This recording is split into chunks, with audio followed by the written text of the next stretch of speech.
everybody, welcome back to my channel. My name is Queenie. For those who don't know me, reviewing Married at First Sight UK.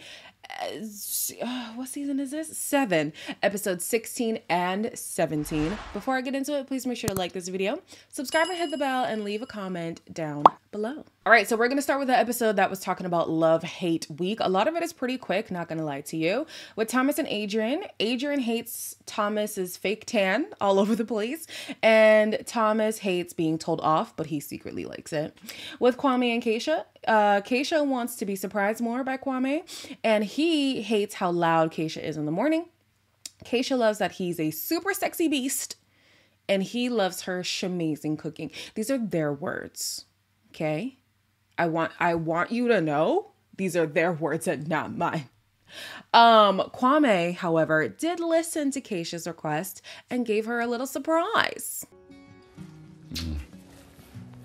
I'm glad you like it. I'd like to say a short poem, but you know me, I'm loquacious.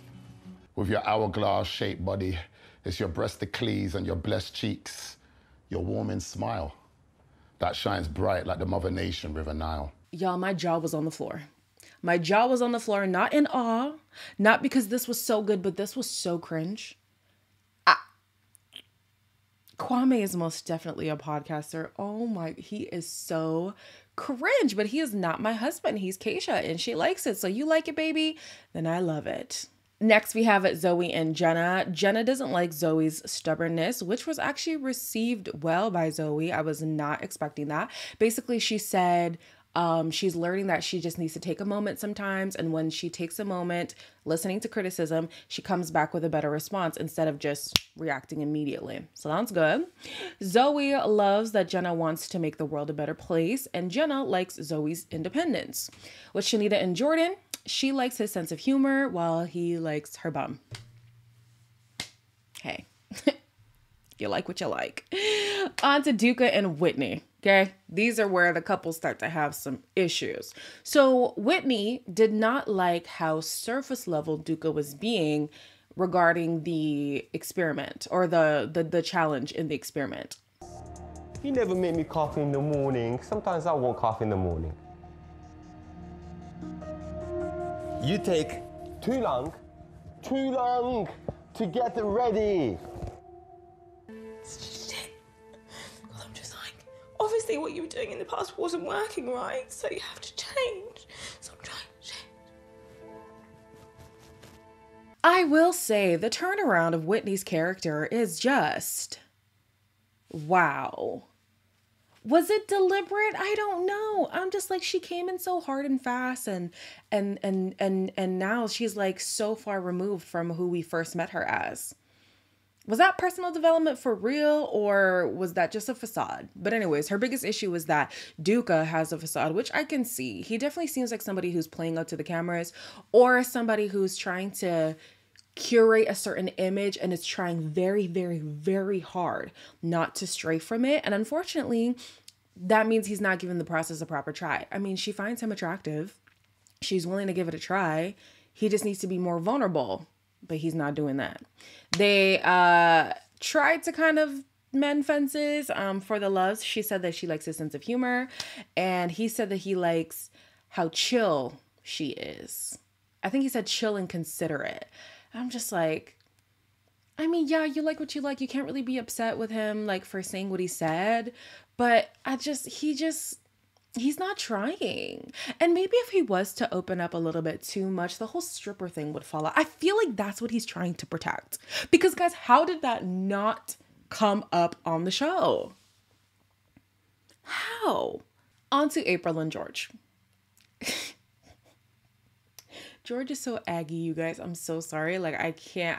I know some of you guys do not like April. I do not like George. Mercy.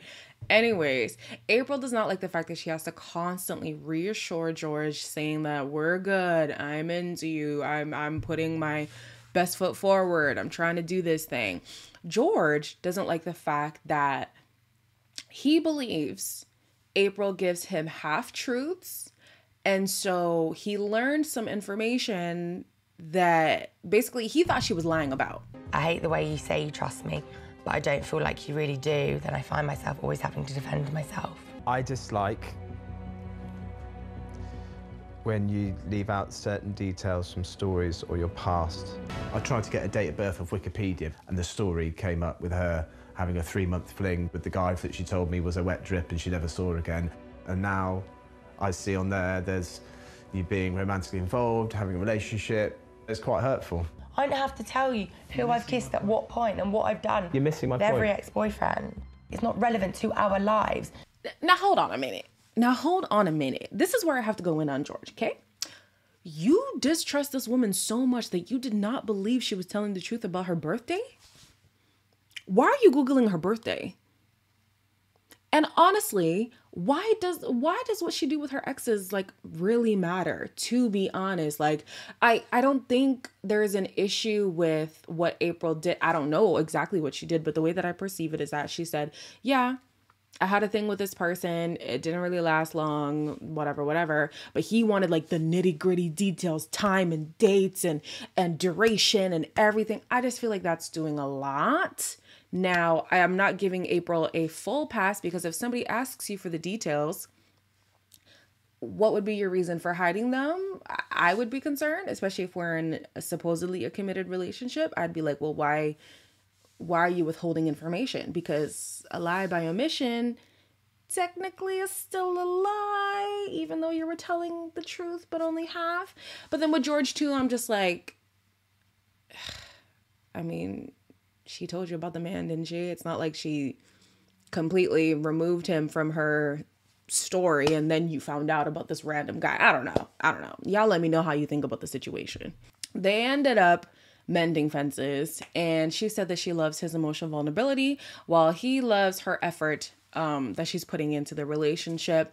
Honestly, when it comes to April, I feel like she's damned if she doesn't, damned if she doesn't. Because if she tells him the full truth, he's going to spiral. But then if she doesn't tell him the full truth, he's going to accuse her of being a liar.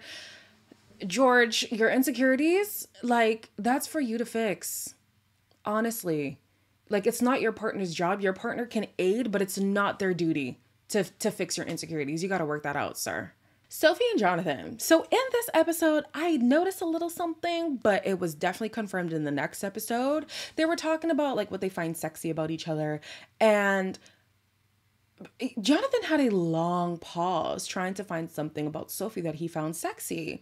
So I was like, oh, is he not attracted to her? But they've already knocked the boots, you guys. They've already knocked the boots. Like, what? I was confused. So anyways, they later have a dinner with, who was it? I think it was Shanita and Jordan. Nope, it was with Thomas. Yeah, it was with Adrian and Thomas. And basically, Jonathan had said something about his physical preference that Sophie did not take well. I'd personally never... No, I just said that. I'd never personally want a girl that's got huge, like, bodybuilder legs and bodybuilder body, like someone who's really built up. Like, I don't want someone that's got horse legs. Oh, he's going to go to the gym with Matt. I said, well, don't be doing the same exercises as them, because you don't want to get like Matt or Duka. I'm saying it for your own good. And it's the same as if my girlfriend put on a huge amount of weight. If it wasn't for medical reasons or something like that, I wouldn't want to be with her either. Oh, not you policing a woman's body in this year 2022. Oh no, Jonathan. Like, I get having preferences, but to tell a woman how to work out, especially when that opinion was not asked for, because he's scared of horse legs? Horse legs? I can't with this man. He's turning out to be pretty superficial, you guys. But we'll hold off on that for now. Last but not least, we have Gemma and Matt. These two, mercy, they just continue to go at it, honestly. Basically, Matt was saying that he takes time to learn people, especially in a romantic situation. And Gemma didn't like that. We still don't quite know what one or both of us actually expects or wants from a relationship or a marriage. I'm trying to like spend quality time together, and his priority is the gym and, you know, his lad friends that are in the experiment. Most of the time I'm on my own. Yeah, but I want to be with you. But I want to be on my own. Don't go, Gemma. No, because it's not Please don't go. I just want to know where I stand with you. I just said, do You you see a told me future? Do you yesterday see a you future? don't want to sleep with me. You can't No, stand because me. I'm trying to You don't protect want myself any from of you. that. I'm trying Right, to well, don't protect say that to me and then myself. start I'm trying crying. to protect myself from you. If I'm to play devil's advocate, which absolutely pains me because I side with Matt for a lot of things. He isn't gentle with her. I think that he's used to being like so blunt and so harsh in speech sometimes that he's not realizing that she's still a woman, and his woman at that, who's been yearning for affection from him. So when he's cut and dry with her, it doesn't sit well with her. So yeah, sometimes he has like a little smugness about him. He loves speaking sarcastically. And that's just not how Gemma communicates. And so even if he's saying something that's valid, his tone of voice and his delivery is always going to be taken wrong by Gemma, which is unfortunate because they're about to blow up even more in the next few episodes. So we're going to skip forward to the retreat. The couples are split up, right? And they're asked, who would you like to be coupled with or least coupled with, right? And the least coupled, Gemma says she would least like to be coupled with Jonathan. When I heard him say, if you got bigger, then I wouldn't want to be with you. Yeah. You okay, babe? Oh. Shit, sorry. No, I'm fine. I feel a certain type of way about body image and, you know, what if I got big? I said to him, if I loved you and you know, that's it. Obviously, she said this because of his physical preferences, which is valid. Like, as a bigger woman, why would you want to be with somebody who clearly does not like bigger women? Like, it just made sense. It's valid to me. But also, when it comes to Jonathan, like, physique changes. So when he sat at the table with the people he was with in the last episode, and he was like, oh yeah, if my woman gained a significant amount of weight, like, that would be a problem for me. I'm just like, some women gain weight because they later on find out they have PCOS or any other hormonal imbalances, pregnancy. I know he said medical stuff, he'll allow it, but I don't fully buy that. Depression can also happen. Relationship weight is a real thing for a lot of people. I don't know. I'm just like, physique changes and you've got to find more to latch onto than just, oh, but if you look this way, I'm never going to look your direction, because then what? I don't know. Whatever. Now, in terms of who would you want to be with, both Whitney and Matt said each other. I'd probably have to say Matt. Oh. I didn't expect that from you. Outside of, like, Duka, I think that he's probably the best looking. The delivery was quite harsh and it was intended to make me react. It was horrible. It made me feel so irrelevant. Now, did I miss something? Because why did Gemma take this as a personal attack? I didn't think Whitney said anything wrong, especially because the question was asked. You know, she didn't give an answer unprovoked. The question was, who's the most sexiest or whatever, like, who would you want to be with or something like that? And she said Matt. Simple. Nothing about that was offensive. But Gemma, man, like, she gets threatened by everything, I guess, because I don't know. I thought she was reaching, if you ask me. Now, Thomas feels the need to weigh in on George and April's relationship, which obviously doesn't bode well with her because they already have tension, which brings up its own drama and then brings out the past drama.